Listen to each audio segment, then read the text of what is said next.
I want to thank you all for coming out. My name is Chris Smith, and kind of leading the charge in forming the South Carolina Bar and Tavern Association. We were formed about probably 3 weeks ago, based on what's going on here in South Carolina with the alcohol and liquor liability laws. Obviously, it's a big issue affecting a lot of people. We know across the state, a lot of places have been shut down because the amount of insurance companies has basically come from 30 or over 30 in before 2023. We're down to 2 now. So basically those 2 insurance companies are taking the brunt of everything that's going on. We've got bar owners and some elected officials behind me who are going to speak. The first person I would like to welcome up is Jay Kilmartin, State Representative, who is also a bar owner. Jay, thank you. Appreciate you. So when I got here, Chris said bar owners in front and politicians in back, and I was confused as to which way to go. And most days I'd rather stand with bar owners than politicians. So I usually don't take notes when I have to speak publicly, but I was getting so off track because I got so angry about what's going on down in South Carolina at the State House over this. So I'm Jay Kilmartin. I'm from House District 85 in Columbia, Irmo, and Chapin. It's almost a weekly occurrence now. It's constantly in the news. Our favorite gathering spots, special occasion venues, and our daily hangouts are closing down. And we read the stories on Facebook that follow. We got engaged there. That was my favorite hangout in college. I used to be a bartender there. I saw my favorite band there. We used to take the kids there after the soccer games. Restaurants, public houses, dive bars, and guest centered or even dive bars. Neighborhood hangouts have historically been the thread that holds small neighborhoods, towns, and cities together. In fact, even revolutions have started in the public houses. I'm coming to you today not as a state representative, but as a restaurant owner. And yes, even I have been hit hard by these unsustainable liability insurance costs. Where do we go from here? South Carolina venue crisis is a role model for how to get people involved. Wake people up to the corruption of politics, hope they get mad enough to be the change that we need. You all have done a miraculous job. And watching it from my other job at the State House has been a delight. I know how hard it is to run a business, and to take time out and travel to Columbia and watch the clown show is not very productive in your daily life. However, you've done it right. Now I'm going to ask you all to keep up the pressure. I was excited to hear how Speaker Merle Smith wanted to be going back to the State House to get things done. There's a lot of unfinished business. Of course, he's going to address liquor liability insurance. And then he finished with, I want to get this S915 Health Department restructuring bill, which by the way costs taxpayers hundreds of millions of dollars. I wanted to get it on the governor's desk to be signed as soon as possible. And that was it. Normally I'd say, watch what a politician does, not what they say. But in this case, they're telling us liquor liability insurance costs are not a priority. Fixing the joint and several liability problems will cost the state nothing. However, it will cost some of the plaintiff attorneys to our legislators at the State House. 0.3% of our citizens in South Carolina are attorneys. 32% of our legislation is. Is that a representative republic? I think not. Instead, the priority is move the new health department into a building that is purchased by a mega donor and pay him up to $400 million over the course of the lease. I'm sick of this. I'm sick of them not listening to us. We the people. However, they've made promises to donors and they are panicked. So what is the action plan? Keep up the pressure. Tell the House members to take up the liability insurance bill from the Senate and tell the senators to take up the House bill. Call Merle Smith. Tell him his priorities are whack, and you can quote me on that. Tell him to answer to we the people and not his fellow attorneys. Thank you.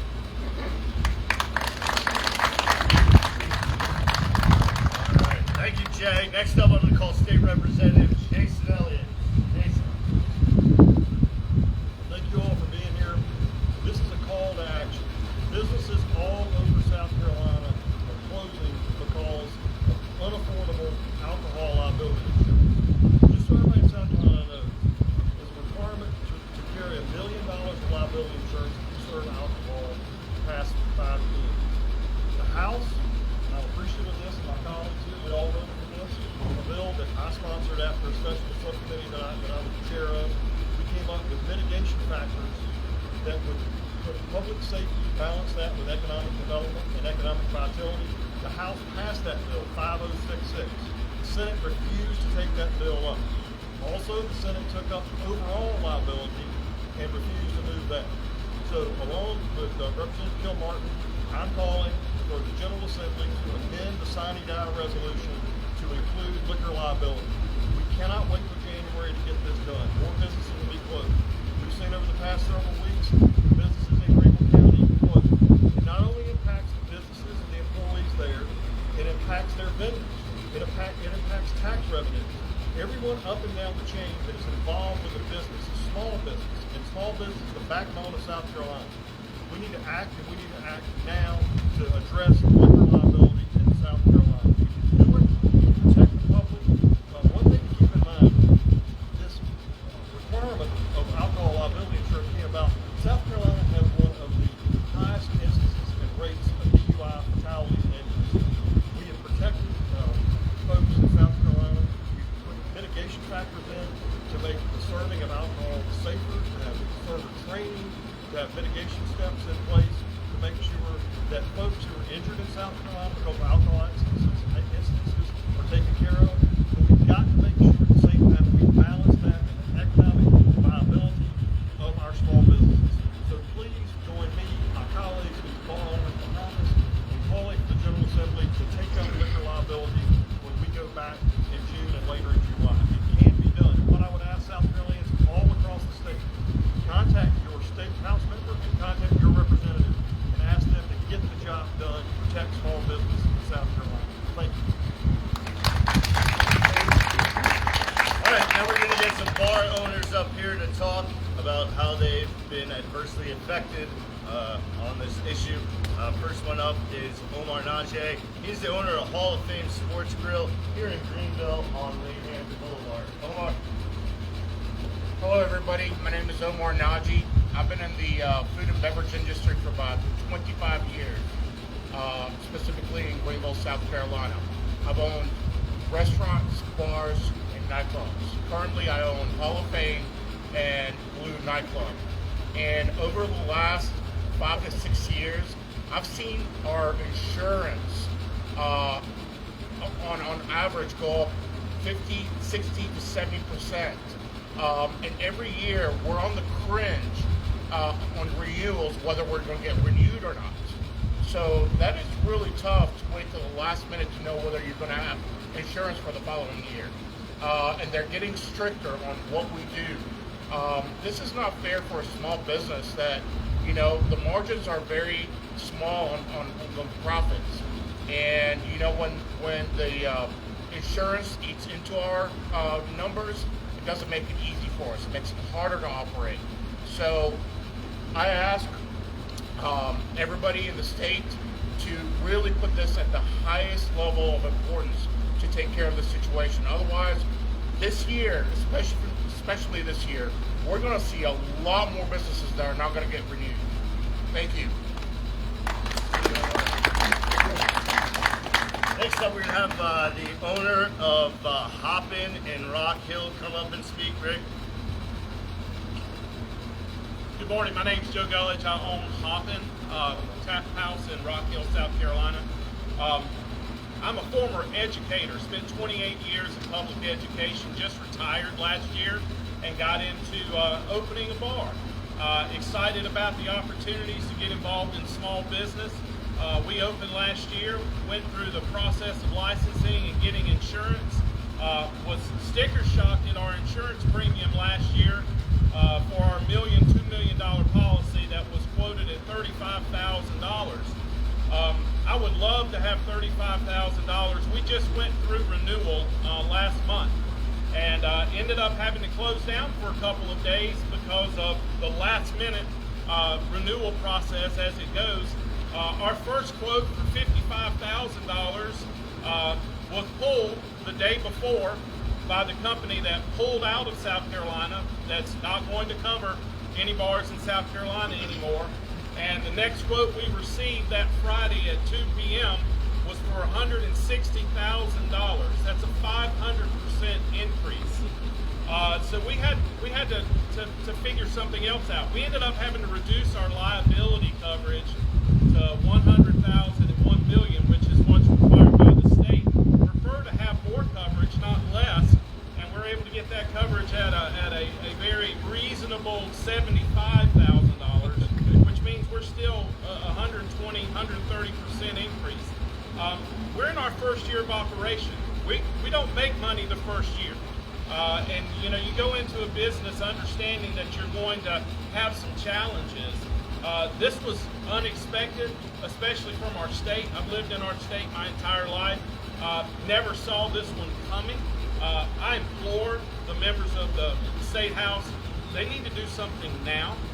We just went through renewals. There are a lot of other owners that have not hit that yet.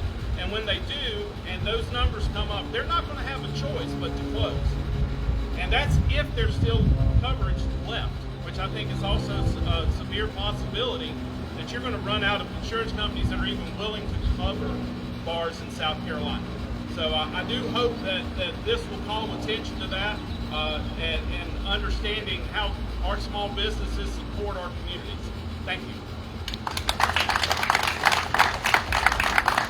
Next up, I want to bring up the owner of Joe Cassie Valley Brewing Company.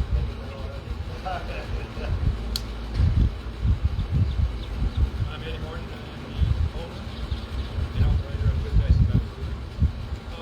You've heard a lot of things today already about how we are out of spec and how this segment of small business is not taken care of in South Carolina. We are on the fringe. We are on the outskirts. We are looking like the dog that gets kicked down the road right now. Because we will not have access to the requirement of insurance once everything goes into place and we only have 2 insurers left, more or less than that in South Carolina. We were able to find insurance at the last minute comparable to what we had the year prior, but when it comes back around, we don't know what we're going to do. 50%, 75% increases, it will shut us down, no doubt.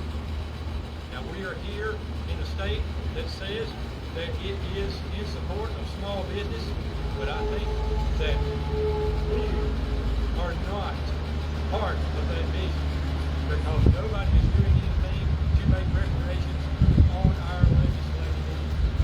We need legislation reform now. In this called session, we need people to step up, our representatives, and make sure that we are a viable entity and can continue to provide the services that we do.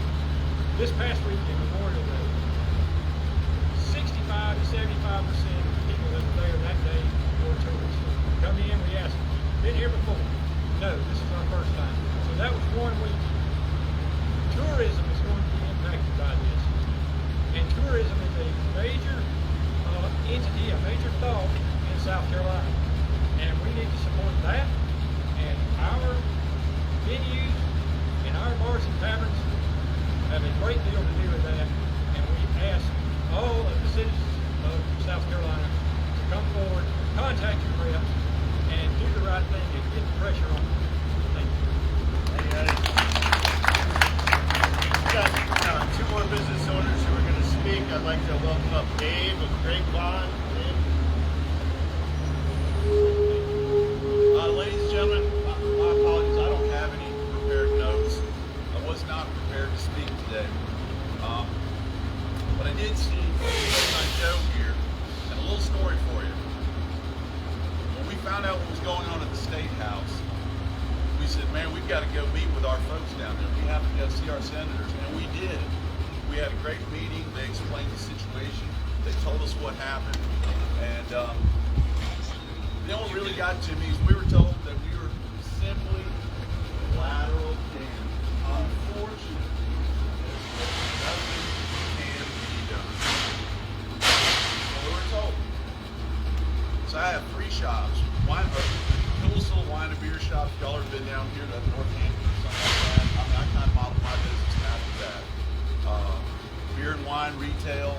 You can buy it at the bar and sit there with your friends in the neighborhoods. You know, imagine a place like this.